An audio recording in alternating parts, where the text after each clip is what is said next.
Regardless of any artistic value these letters, symbols, and imagery has, the fact remains that vandalism, considered criminal mischief in Montana, is a crime. What needs to happen is some sort of middle ground where artists can fine-tune their skills in a legal manner.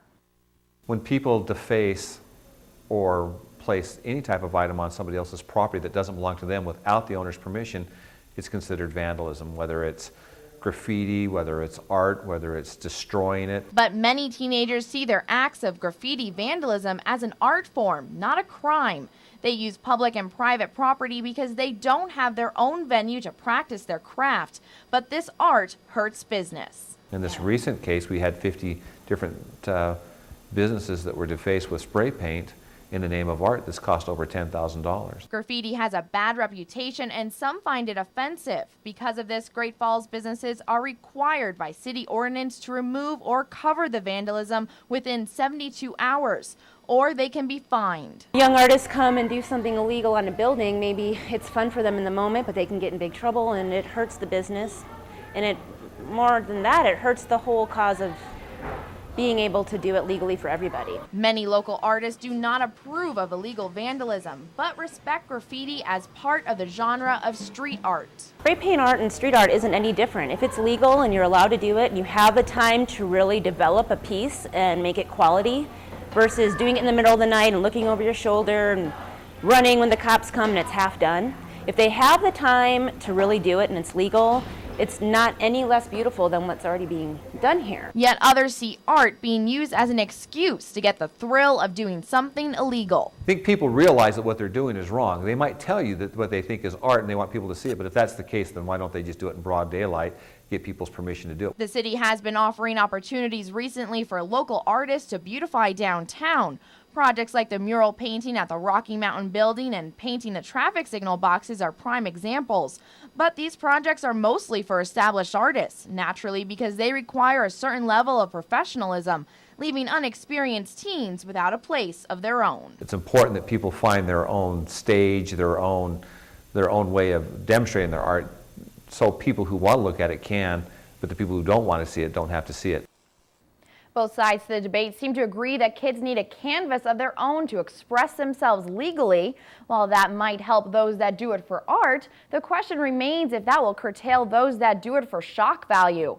We'll explore more about the fine line between illegal graffiti and art, as well as some possible solutions in the works tomorrow on KFBB.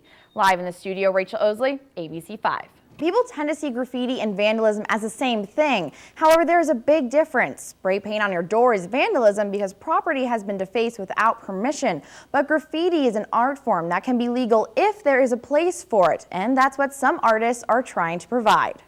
It's often said art is in the eye of the beholder, but whether or not you find an image appealing, it's hard to ignore the artistic elements found in this form of street art. They take the letters and they create an art out of it. They create movement, they use color and pattern. And it's not easy. Lettering is pretty difficult. It's actually one of the more difficult forms to do. Particularly when you have no place to fine-tune your skills. If you want to play with the big boys and girls, you got to practice. With nowhere to go, the Great Falls Skate Park has become an unofficial canvas for many young people, but some practice their art legally. I do spray paint art, which is basically like planets on a poster board. But it's not the same as being able to work on a large public surface. And other people get to see it and they get to see the feedback from other people, whether they get positive or negative criticism. One encourages them, the other helps them improve. Local artist Rachel Kaiser is in discussions with the park board to legalize graffiti in the skate park so kids finally have a venue of their own. We have places for kids to play soccer all over town. I don't see why we can't have a place for kids to do artwork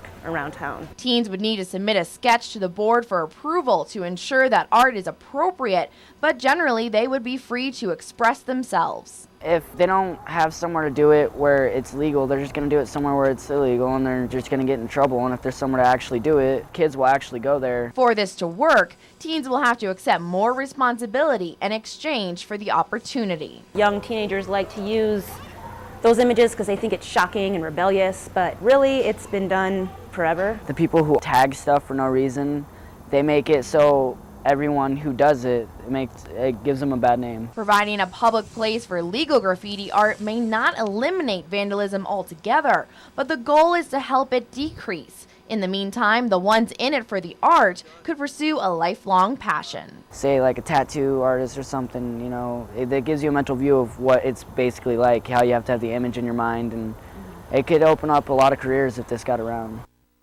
Kaiser is hopeful for a town meeting this spring to discuss legalizing graffiti in the skate park. Funding is one issue. She hopes to raise money to buy the supplies that are safe for skaters and bikers to ride on. It's also hopeful that other local artists will hop on board and help with the project and maybe turn it into a sort of apprenticeship program.